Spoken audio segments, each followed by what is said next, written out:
The island of Bali in the Dutch East Indies, one of the very last to be freed of the recent Japanese invasion, has a population of over 1 million inhabitants, living on a fertile strip of land not more than 90 miles long and 45 miles wide. According to history, about 500 years ago, tribes of religious refugees from India invaded Bali, intermarried with the natives, and ultimately brought about all that is known today as Balinese.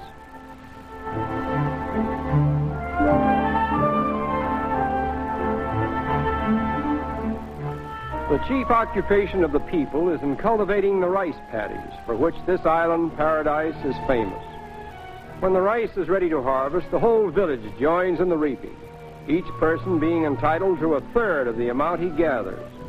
It is a remarkable fact that the little island not only grows enough rice to feed its own population, but also exports large quantities to foreign ports. In keeping with the Oriental custom, the women do most of the work. But in this island paradise, enough food can be produced in 4 months to satisfy the wants of the natives for the whole year.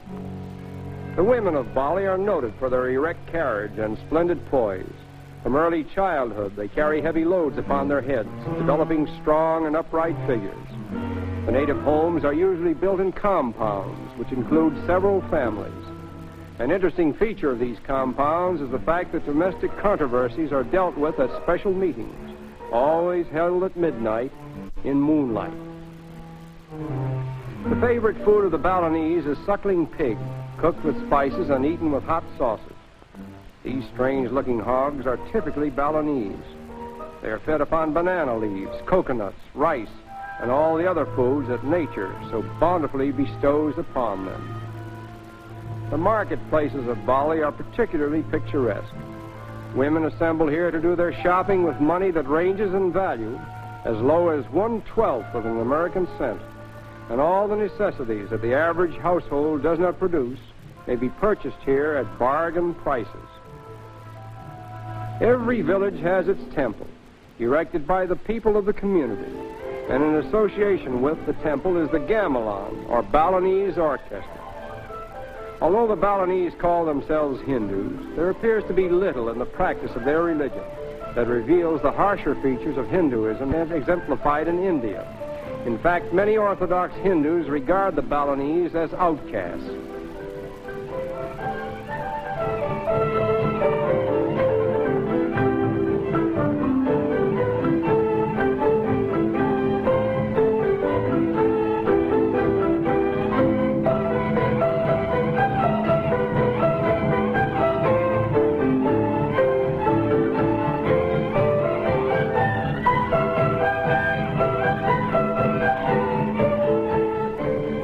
Concerts take place as a rule by night in the precincts of the temple.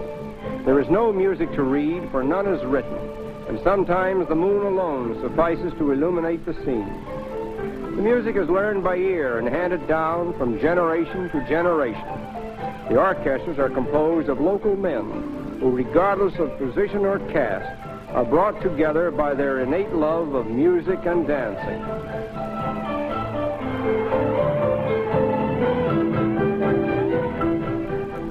The chief ambition of little Balinese girls is to become temple dancers, and the training for this most exalted profession begins when they are about 4 years of age. Their professional career, however, only lasts until they are 14, at which time they retire as temple dancers.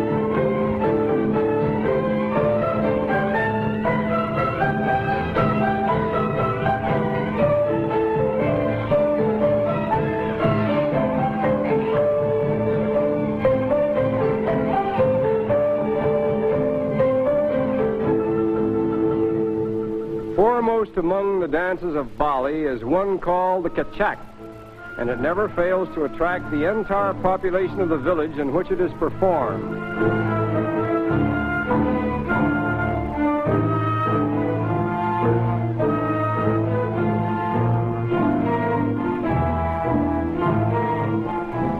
This unique event usually takes place at night, but we were successful in arranging a daylight performance especially for our benefit.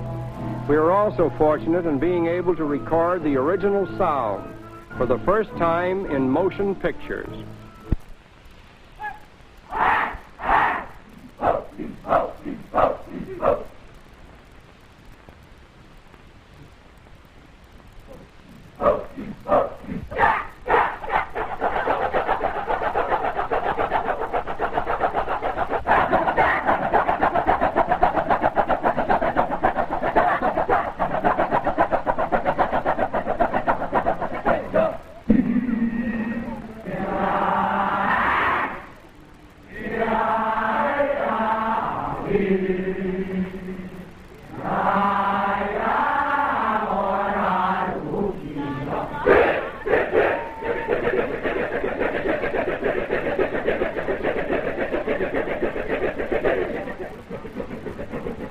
There are conflicting stories regarding the real meaning of this strange ceremony, but it all seems to be based upon the age-old struggle between the forces of good and evil, in which good triumphs, as it eventually does everywhere else in the world. The Kachek dance, as it is called, is believed to have originated here, but after hearing the local outbursts that go with it, we wondered if some globe-trotting Balinese might have borrowed a few ideas from the cheering section at an American college football game, or vice versa.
Although all this is purely symbolic, it is gratifying to learn that in the end the forces of evil are overcome by the forces of good.